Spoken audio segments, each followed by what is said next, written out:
Bhiwandi news से जुड़े रहने के लिए चैनल को सब्सक्राइब करिए और बेल आइकन। मैं आप तमाम का दिल की गहराइयों से शुक्रिया अदा करता हूं कि आज आप तमाम ने इस प्रोग्राम में शिरकत की। आज आप तमाम ने इस प्रोग्राम में शिरकत करके न सिर्फ इस प्रोग्राम को कामयाब किया, बल्कि मैं ये समझता हूं कि आप तमाम की शिरकत, आप तमाम की मौजूदगी यकीनन एक इनकलाब। लोग तो अच्छे को भी अच्छा नहीं कहते, बन जाए अगर बात तो सब कहते हैं क्या क्या, बन जाए अगर बात तो सब कहते हैं क्या क्या, और बात बिगड़ जाए तो सब क्या क्या नहीं कहते। लेकिन चमन की निगहबानों को यकीनन निगहबानी मुबारक हो, लेकिन ये ख्याल है कि चमन में सिर्फ फूलों की हिफाजत नहीं होती, बल्कि वो कांटे जो फूलों की हिफाजत करती है, अगर उन कांटों की हिफाजत नहीं हुई तो चमन की बुनियादी तस्वीर खत्म हो जाती है। चमन की बुनियादी तस्वीर खत्म हो जाती है। इस मुल्क के रहने वाली दूसरी बड़ी आबादी के साथ अन्याय का मतलब है हिंदुस्तान के आने वाले कल के साथ खिलवाड़ करना। या तो दस्तूर खत्म हो या तो अधिकार खत्म हो, वरना जब तक दस्तूर है, जब तक संविधान है और इसके मानने वाले लोगों का ये मंच जिंदा है, जिंदगी के आखिरी सांस तक संविधान की हिफाजत के लिए मंच लड़ाई लड़ता रहेगा। इस मुल्क की दूसरी बड़ी आबादी के साथ इस तरह का सलूक हो रहा है, इस मुल्क की दूसरी बड़ी आबादी के साथ जिस तरह का रवैया हो रहा है, इस मुल्क की दूसरी बड़ी आबादी के साथ जिस तरह का बर्ताव हो रहा है मुसलमानों के साथ, वो बहुत ज्यादा तकलीफ दे, वो बहुत ज्यादा तकलीफ दे जो मुसलमानों के साथ बर्ताव हो रहा है। चाहे जीसीबी से मुसलमानों को घर को डेमोलिश कर देना हो, चाहे बुलडोजर से मुसलमानों के घर को गिरा देना हो, चाहे जय श्री राम बोल करके कान पट्टी पे गोली रख के पुलिस प्रशासन के सामने, पुलिस कस्टडी में उनके कान पट्टी पे गोली रख के चुप कर देना हो, चाहे गाय के नाम पे मुसलमानों को मारना हो, चाहे लव जिहाद के नाम पे मुसलमानों को मारना हो, चाहे ट्रिपल तलाक हो, चाहे सीए हो, चाहे एनआरसी हो, चाहे एनआरपी हो, चाहे आर्टिकल 370 हो, मुसलमानों के साथ जो सलूक हो रहा है, मुसलमानों के साथ जो बर्ताव हो रहा है, मुसलमानों के खिलाफ प्रोपेगेंडा चलाया जाता है।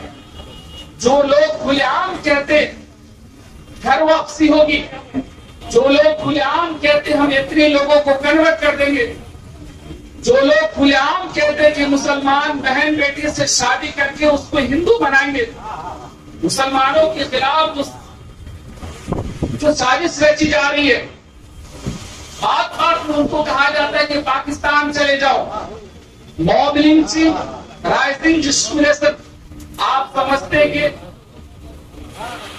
जो मुसलमानों के साथ जो बर्ताव हो रहा है उससे मुसलमानों की आजादी की सांसों को बहुत कम कर दिया है। इसलिए मैं कहना चाहता हूं, मैं उन उठने वाली आवाजों से भी कहना चाहता हूं, मुसलमानों के आबाओ अजदाद के नाम पे जब सड़कों पे मार रखाने लगा, मैं उन उठने वाली आवाजों से भी कहना चाहता हूं, 1947 में बंटवारे के वक्त हमें हक था पाकिस्तान जाने को, आपको हक नहीं था, हमें हक था, लेकिन हमारे आबाओ अजदाद ने तय किया ये वतन हमारा है, हमारे अजदाद के कब्रें हैं यहाँ, हमारे बुजुर्गों की मज़ारात है यहाँ, यही आज शान है भारत की, यही आज पहचान है भारत की।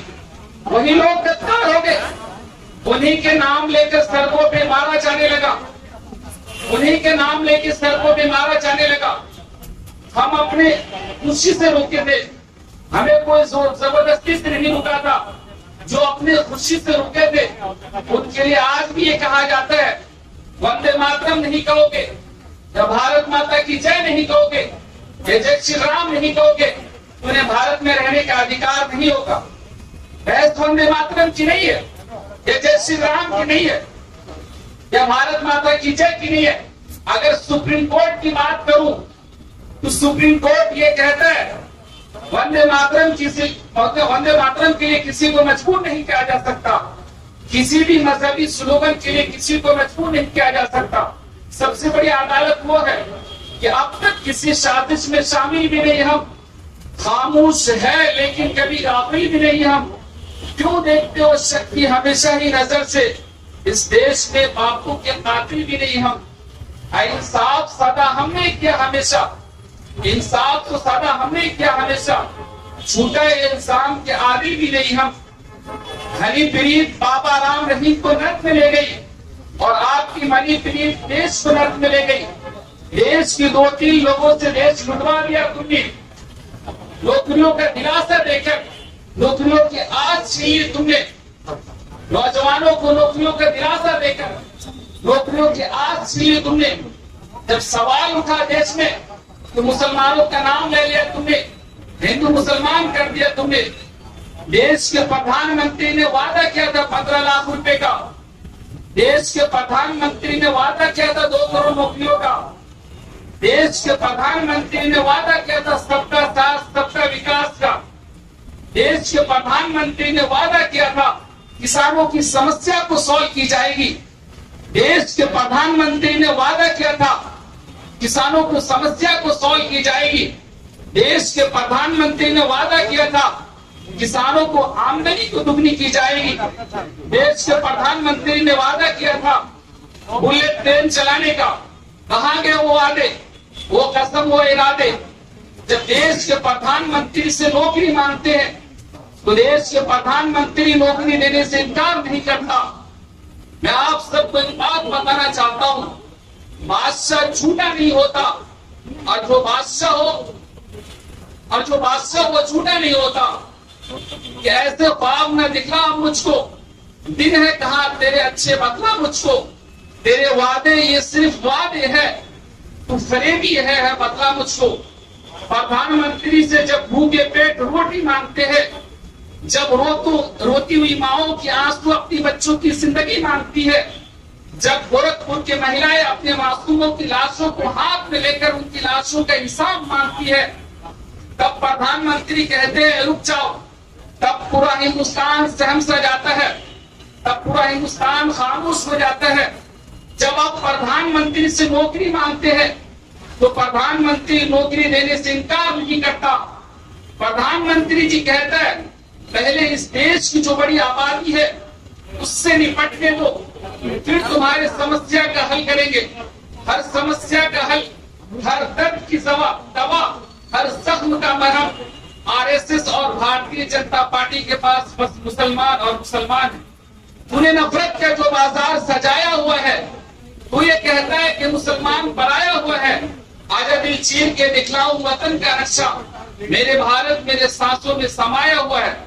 याद रखिएगा प्रधानमंत्री जी और योगी आदित्यनाथ जी, सिर्फ हिंदुस्तान की आंखें नहीं है जो इतिहास को देख रही है, बल्कि पूरी दुनिया की आंखें खुली हुई है। इस तरह से जीएसटी डिमोनेटाइजेशन के नाम पे हम कमजोरों के साथ इस तरह से जुल्म किया जाता है। स्वाभिमान वो सात्विक सुगंधित फूल है जिसके इर्द गिर्द गिरोह के फौरन घुसते रहते। स्वाभिमान जाग गया तो कांग्रेस पार्टी जीत गई, अगर आप सब लोग जाग जाएंगे तो कांग्रेस पार्टी जीत जाएगी। ये लड़ाई 2024 में केवल सरकार बनाने की नहीं है या राहुल गांधी जी को प्रधानमंत्री बनाने की नहीं है, इस देश के संविधान की कॉन्स्टिट्यूशन की हिफाजत की लड़ाई है। इस मुल्क की गंगा जमनी तहजीब की रवायत के कदरों की हिफाजत की लड़ाई है। आपको ही तय करना है भविष्य की राजनीति को, देश की राजनीतिक व्यवस्था को। हर व्यक्ति आज ये संकल्प ले, हम जिम्मेदारी के साथ राहुल गांधी जी को प्रधानमंत्री बनाएंगे, कांग्रेस पार्टी को ताकत देने के लिए काम करेंगे। क्या आप तैयार है? अगर आप तैयार है तो हाथों को हाथों से मिलाकर, कंधों को कंधे से मिलाकर, मिजाज को मिजाज से मिलाकर, दोनों हाथ उठाकर ताली बजाकर कहे समर्थन का ऐलान।